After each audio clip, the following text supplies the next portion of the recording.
তেখেতসকলকো আমি চিনাকি ও সম্বৰ্ধনা জনাবলৈ ওলাইছো।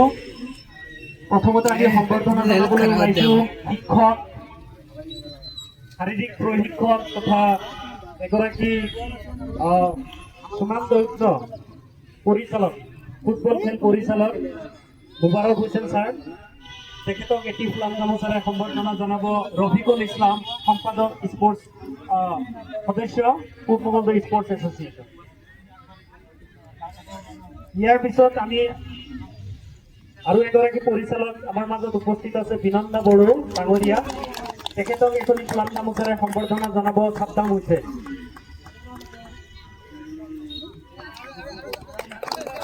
ইয়াৰ পিছত আমি সম্বৰ্ধনা জনাবলৈ ওলাইছো জুবেৰ আলী আহমেদ ডাঙৰীয়া আৰু এগৰাকী খেল পৰিচালক।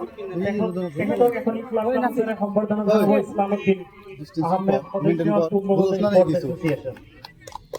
ইয়াৰ পিছত আমি চিনাকি ও সম্বৰ্ধনা জনাবলৈ ওলাইছো হাফিজুল হক ডাঙৰীয়া। তেখেত এগৰাকী পৰিচালক আজিৰ খেলৰ। মই অনুৰোধ জনাইছো মুবাৰক আলী তেখেতক আমাৰ হাফিজুল হক ডাঙৰীয়াক এখনি ফুলাম গামোচাৰে সম্বৰ্ধনা জনাবলৈ।